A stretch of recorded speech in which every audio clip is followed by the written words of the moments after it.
ఇప్పుడే మేము పరమ పూజ్య డాక్టర్ బిఆర్ అంబేద్కర్ గారి విగ్రహం దగ్గర కేసీఆర్ గారి వ్యాఖ్యలు ఏవైతే ఉన్నాయో నిన్న సాయంత్రం 5 గంటలకు పత్రికా విలేకరుల సాక్షిగా ముఖ్యమంత్రి, ఒక రాష్ట్ర ముఖ్యమంత్రి భారతదేశ రాజ్యాంగాన్ని పూర్తిగా మార్చేయాలి, ఒక కొత్త దిశలో మనం నడవాలి, కొత్త రాజ్యాంగం ఈ దేశానికి కావాలని ఎంత బాధ్యత రహితమైన వ్యాఖ్యలు చేసిండో వాటికి నిరసనగా ఈరోజు డాక్టర్ బిఆర్ అంబేద్కర్ గారి విగ్రహం దగ్గర బహుజన సమాజ్ పార్టీ కార్యకర్తలు అందరం, అదేవిధంగా రకరకాల ప్రజా సంఘాలు అందరం కలిసి నిరసన తెలిపి ఇక్కడికి రావడం జరిగింది. ఈరోజు కేసీఆర్ భారత రాజ్యాంగాన్ని ఎందుకు మార్చాలంటున్నారు? ఈరోజు కేవలం తెలంగాణ ప్రజలకే కాదు, యావత్ దేశానికి ఆయన వివరించి చెప్పాల్సిన అవసరం ఉన్నది. ఈరోజు ఎవరి వల్ల తెలంగాణ అవతరించింది? ఆర్టికల్ 3 భారత రాజ్యాంగంలో రాయడం వల్లనే ఈరోజు తెలంగాణ అనే ఒక హక్కును మనం పోరాడి సంపాదించుకున్నాం. ఆ విషయం కేసీఆర్కి తెలియదా? అదేవిధంగా మరి ఈరోజు ఒక ముఖ్యమంత్రి ఏ విధంగా ఆ సీట్లో కూర్చుంటున్నాడు, అది కూడా రాజ్యాంగంలో రూపొందించడం వల్లనే, ఈ ఆర్టికల్స్ అన్ని కూడా రాజ్యాంగంలో పొందుపరచడం వల్లనే ఈరోజు ముఖ్యమంత్రి ఆ సీట్లో కూర్చుంటున్నాడు. ఈరోజు మహిళలు కానీ, బీసీలు కానీ, ఎస్సీలు కానీ, ఎస్టీలు కానీ, మైనారిటీలు కానీ, ఇంకెంతో మంది పేదలు కులాలకు, మతాలకు, ఆర్థిక అర్హతలకు అతీతంగా ఈరోజు చట్టసభల్లో కూర్చుంటున్నారంటే, అదేవిధంగా మరి ఐఏఎస్ ఆఫీసర్లు అవుతున్నారంటే, ఐపీఎస్ ఆఫీసర్లు అవుతున్నారంటే, డాక్టర్లు అవుతున్నారంటే, ఇంజనీర్లు అవుతున్నారంటే, సైంటిస్టులు అవుతున్నారంటే ఇది కేవలం రాజ్యాంగం ఇచ్చిన ఫలమే. ఆ విషయం కేసీఆర్ తెలియదు. అదేవిధంగా మరి ఈరోజు మీరు కేంద్ర రాష్ట్రాలు అంటున్నారు. ఈరోజు దేశంలో ఎన్నో విభిన్న సంస్కృతులు ఉన్నాయి ఈ దేశం, ఎన్నో భాషలు ఉన్నాయి ఈ దేశం, ఎన్నో మతాలు ఉన్నాయి ఈ దేశం, ఎంతో పెద్దదైన దేశం, 120 కోట్ల మంది ప్రజలున్న ఈ దేశం 75 సంవత్సరాలుగా ఒక్క దేశంగా ఉన్నదంటే, యూరోప్ లాగా కాకుండా, ఇంకా మిగతా దేశాలా కాకుండా ఒక్క విభిన్న సంస్కృతులు ఉన్న ఒక భారత ఖండం ఒక్కటే దేశంగా ఉందంటే కేవలం రాజ్యాంగం వల్లనన్న విషయం కేసీఆర్ తెలియకపోవడం అంటే మరి ఈరోజు మీరు కాళేశ్వరంలో 1,15,000 కోట్ల రూపాయల కాంట్రాక్ట్లు కేవలం మీకు సంబంధించిన కాంట్రాక్టర్లకే అప్పగించి దాన్ని దొడ్డిదారిన మళ్ళీ మీ ఆస్తుల పెంపకానికి ఉపయోగించుకుంటున్నందుకు రాజ్యాంగం మీకు అడ్డొస్తుందని చెప్పి మీరు రాజ్యాంగాన్ని వద్దంటున్నారా? ఈరోజు తెలంగాణ ప్రజలకు వివరించాల్సిన అవసరం ఉన్నది.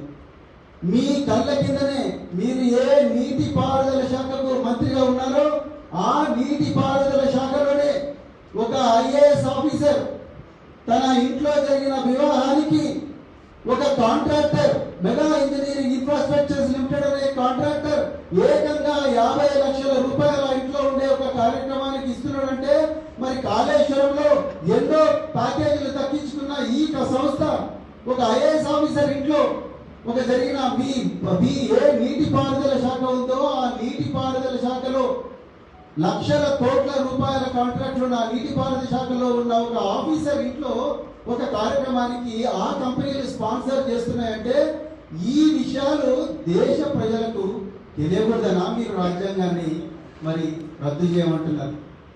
మీరు ఎన్నో రహస్యంగా జీవోలు తీసి పత్రికలకు కూడా తెలియకుండా, మూడో కంటికి తెలియకుండా జీవోలు రహస్యంగా తీసి ఆ జీవోలు బయటి ప్రపంచానికి తెలియకుండా ఉండడానికి కోసం ఈ రాజ్యాంగం అడ్డం వస్తుందనా? మీరు రాజ్యాంగం తీసేయమంటున్నారు.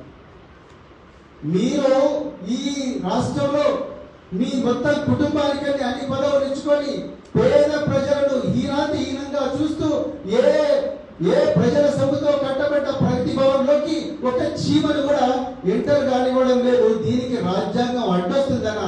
మీ రాజరికపు పాలకు రాజ్యాంగం అడ్డొస్తుందనా? మరి రోజు రాజ్యాంగాన్ని కాదంటున్నారు. ఎక్కడ చూసినా తెలంగాణలో ఎక్కడ చూసినా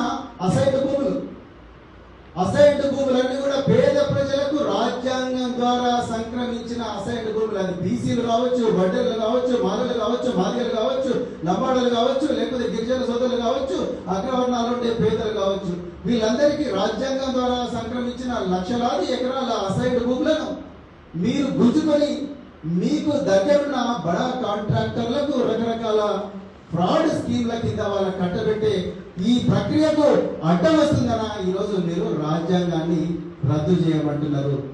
ఈరోజు తెలంగాణలో 32 లక్షల మంది నిరుద్యోగులు ఉన్నారు. ఈ 32 లక్షల మంది నిరుద్యోగులకు ఇప్పటి వరకు ఒక్క నోటిఫికేషన్ కూడా లేదు. వాళ్ళు అడిగిన ప్రతిసారి కూడా వాళ్ళ మీద రకరకాల చట్టాలు ప్రయోగించి జైలుకు పంపిస్తున్నారు.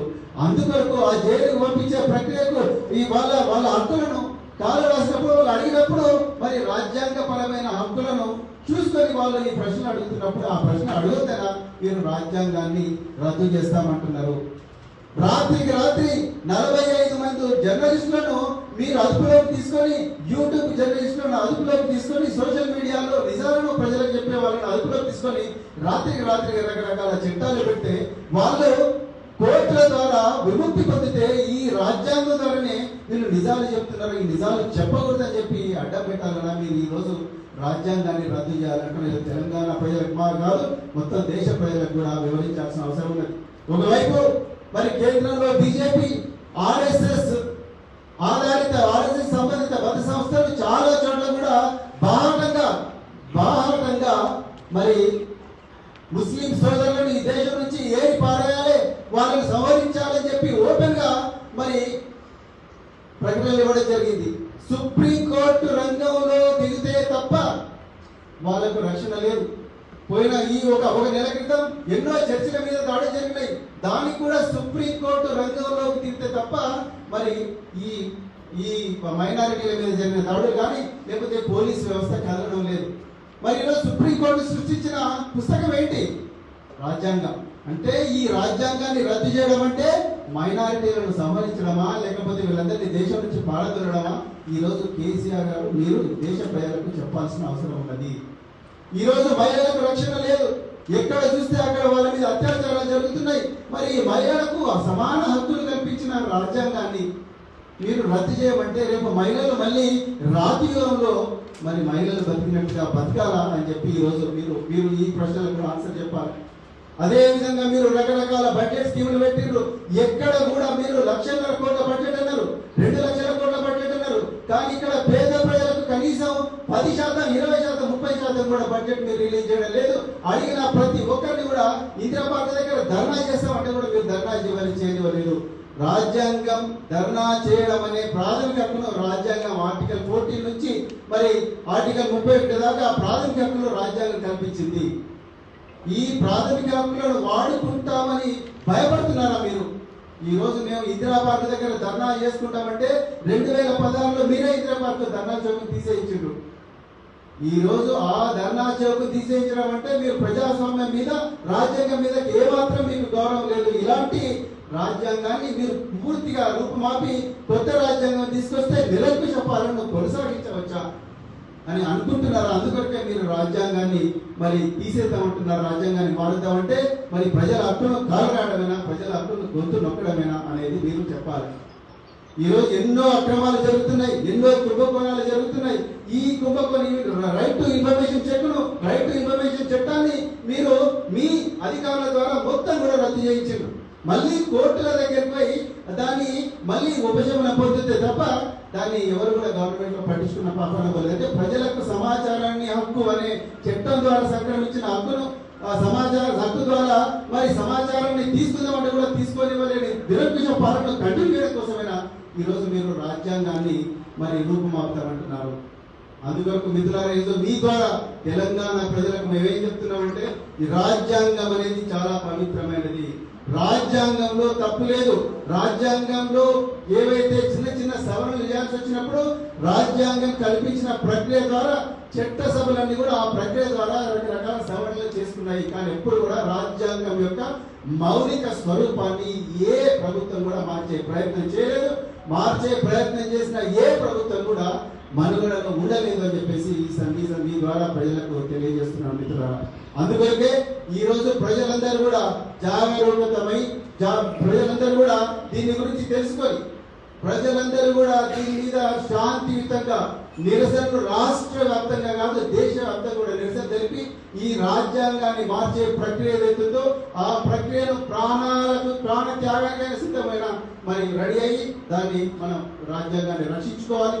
లేకపోతే మాత్రం మళ్ళీ రాజకీయంలోకి కేసీఆర్ లాంటి నాయకులు తీసుకుని పోయి ప్రజలను యథేచ్ఛగా దోపిడీ చేసే పరిస్థితులు వస్తాయని చెప్తూ మరి మీరు ఇంత చక్కటి ఈ కార్యక్రమానికి మీరు అందరూ వచ్చి మరి మా ఆవేదన ఇది కేవలం ఒక బహుజన సమాజ్ పార్టీ ఆవేదన కాదు, తెలంగాణలో ఉండే 4 కోట్ల మంది ప్రజల ఆవేదన మాత్రమే కాదు, దేశంలో ఉండే 120 కోట్ల మంది ప్రజల ఆవేదనను మీ ద్వారా ప్రజలకు తెలియజేసే అవకాశం మాకు ఇచ్చినందుకు మరొకసారి మీకు ధన్యవాదాలు చెప్తూ మరొకసారి చెప్తున్నాను, కేసీఆర్ ఈ నిరంకుశ విధానాలు మానుకోవాలి, ఈ బాధ్యత రహితమైన ప్రజలు మానుకోవాలి. కేవలం తెలంగాణ ప్రజలకే కాదు దేశ ప్రజలందరూ కూడా బేషరతుగా క్షమాపణ చెప్పి బాబాసాహెబ్ అంబేద్కర్ విగ్రహం దగ్గరకు వచ్చి క్షమాపణ చెప్పాలని చెప్పేసి కోరుకుంటూ మరొకసారి మీరు మాకు ఆపర్చునిటీ అందుకు ధన్యవాదాలు. హాయ్ ఫ్రెండ్స్, మా టుడే టుమారో యూట్యూబ్ ఛానల్ చూస్తున్నందుకు చాలా థ్యాంక్స్. మరిన్ని లేటెస్ట్ వీడియోస్ కోసం వెంటనే సబ్స్క్రైబ్ చేయండి.